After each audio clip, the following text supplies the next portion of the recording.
네, 안녕하세요. 방산을 담당하는 대여 멘토 황대근입니다.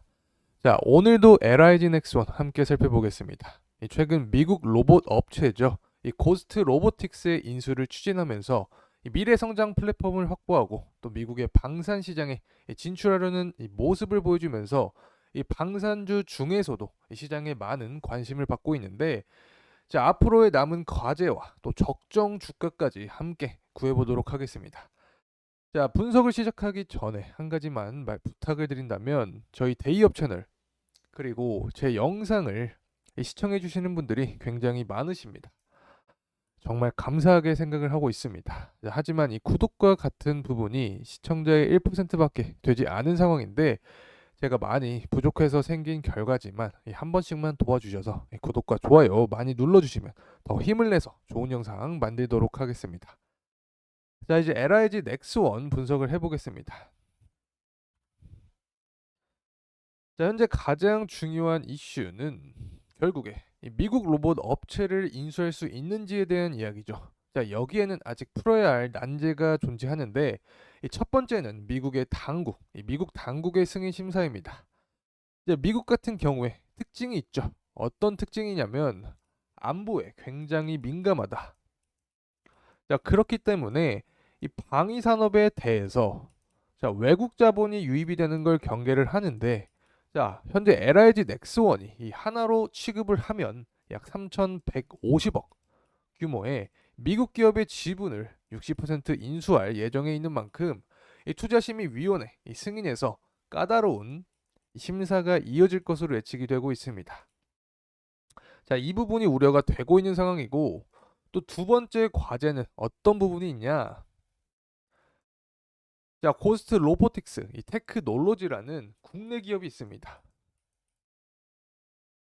이 국내 기업이 미국 고스트 로보틱스가 개발한 이 비전 60에 대한 이 판권을 소유하고 있는 상황인데 이 판권에 대한 계약 기간이 2026년까지입니다. 자, 그렇기 때문에 LIG 넥스원이 이 미국 기업 고스트 로보틱스를 인수하게 될 경우 이 비전 60, 자, 이 부분에 대한 판권 문제에 대해서 이 불확실성이 상존하기 때문에 아직까지 인수 관련한 소식이 이 정확한 방향으로 흘러가는 점은 아니다라고 말씀드릴 수 있습니다.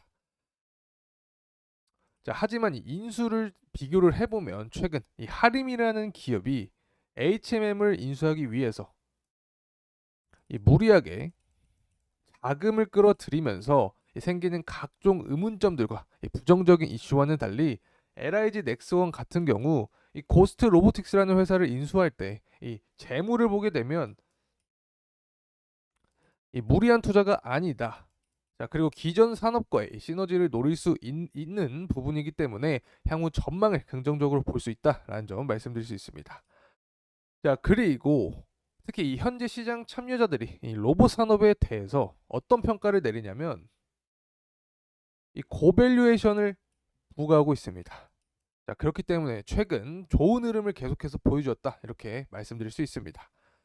자, 그리고 4분기 실적 같은 경우 이 매출액은 8,002억 원, 또 영업이익은 464억 원으로 이 매출액을 봤을 때 YOY 대비 32%, 자, 영업이익은 YOY 대비 101% 늘어날 것으로 추정이 되고 있고 이 4분기는 통상 비용이 많이 반영이 되는 분기지만 인도네시아 이 무전기 관련한 매출의 반영으로 매출이 증가하면서 마진도 전년 대비 개선될 것으로 기대를 하고 있는 상황입니다.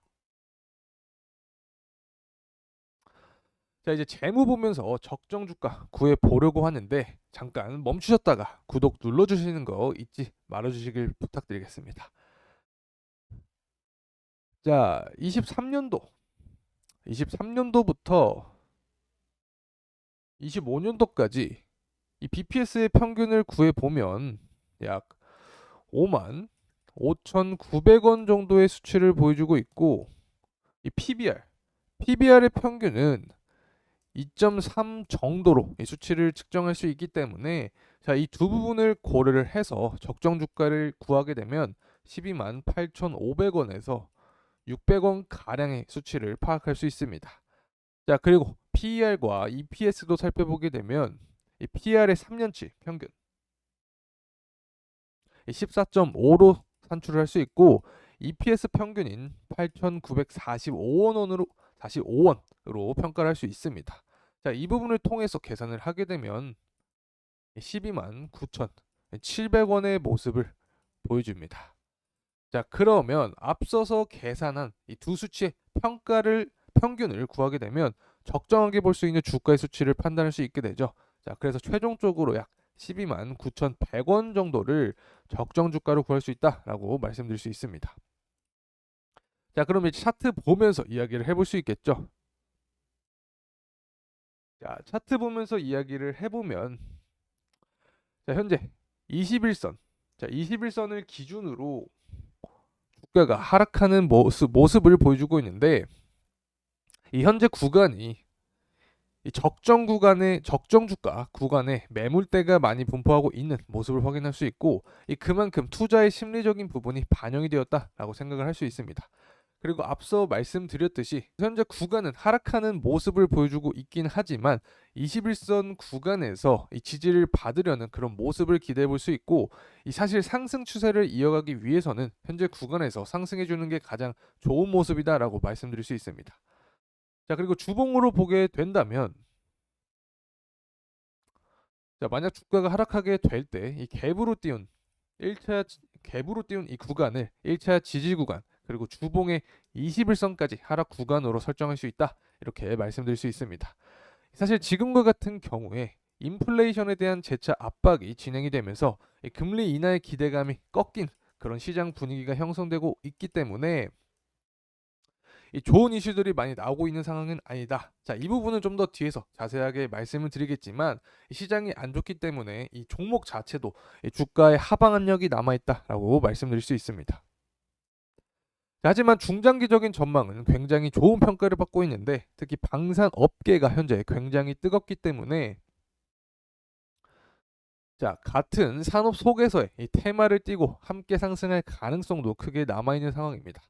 자, 러시아와 우크라이나 이 전쟁이 장기화되고 또 이스라엘 하마스 전쟁이 발발하면서 이 동유럽 국가나 이 중동 국가들의 무기 수요가 급격하게 늘어났습니다. 특히 이 대만 해협을 둘러싼 긴장 고조 역시 방산 업계에는 호재로 작용을 하고 있습니다. 자, 이에 따라서 이 전 세계 무기 주문이 급증하고 있다는 점이 이 방산주들 이 주가 상승 모멘텀을 이끌어낼 수 있는 그런 원동력이 될 수 있다라고 말씀드릴 수 있고 실제 국방부에 따르면 23년 이 방산 수출액은 약 16조 9천억 수준인데 이 폴란드와의 2차 실행 계약 지연으로 전년 173억 달러에 비해서는 다소 수치가 줄어들었지만 이 수출 내용을 보게 되면 실질적으로 긍정적으로 볼 수 있습니다. 이 수출 대상국이 4개국에서 12개국으로 3배가량 늘은 그런 모습을 보여줬고 이 수출 무기 체계도 작년 6개에서 올해는 12개로 다양해진 상태입니다.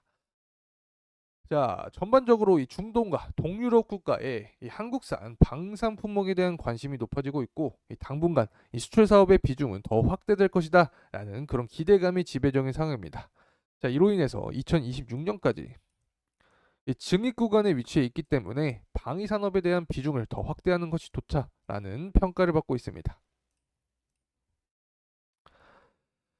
자, 이제 매크로 시황도 함께 살펴보고 넘어가겠습니다. 전일 중요한 이슈가 있었는데 바로 미국 고용 보고서였습니다.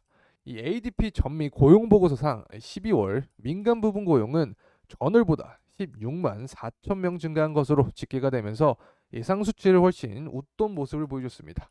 자, 이 부분을 통해서 해석할 수 있는 게 고용 시장이 여전히 견조하다. 그로 인한 인플레이션의 잠재적 상승 위험이 강화되고 있고 이 금리 인하에 대한 기대를 하면서 이 상승한 시장이 이제는 인플레이션에 대한 우려로 그 시기가 미뤄질 가능성이 높다라는 점에서 시장은 최근 하락세를 보이고 있습니다. 자, 이 부분은 국내 지수인 코스피 지수에도 영향을 미치면서 최근 시장이 하락하고 있는 모습을 보여주고 있는데 저와 함께 하시는 투자자분들은 모두 알고 계셨을 거라고 생각을 합니다. 실제로 이 페어앤그리드 이 수치상 탐욕 구간이었고 S&P 500 지수상도 과매수 구간이었음을 고려를 해보면 이 추가적인 매수보다는 이 리스크 관리가 필요한 시점이었다 이렇게 볼 수 있고, 물량 조절을 진행하신 분들은 현금 비중을 통한 이 추가 매수 시기를 기다리면서 제 영상 함께 해주시면 좋을 것 같습니다. 자, 그리고 국제유가 같은 경우도 살펴봐야 되는데, 이 전일 국제유가는 이 주간 원유 재고가 예상치보다 높게 나오면서 하락을 했습니다. 자, 유가를 가장 중요하게 이 결정하는 원인은 제가 공급이라고 말씀드렸습니다. 자, 그래서 이 공급 부분에서 현재 공급의 양이 이 중동의 정세, 그리고 오펙 산유국의 감산과 이 미국의 높은 원유 재고로 인해서 자, 유가는 변동성이 높은 모습을 보여주고 있다라는 점 말씀드릴 수 있습니다. 자, 하지만 이 최근 들어서 유가와 증시가 동행하는 경향이 있기 때문에 무조건적인 유가의 하락은 이 증시 상승 원동력을 줄 수 없다라는 점까지 말씀드리도록 하겠습니다. 자, 이렇게 오늘 LIG 넥스원에 대한 영상이었는데, 이번 영상이 도움이 되셨다면 구독과 좋아요 부탁드리겠습니다. 새해에는 행복한 일들만 가득하길 진심으로 바라겠습니다. 다시 한번 감사합니다.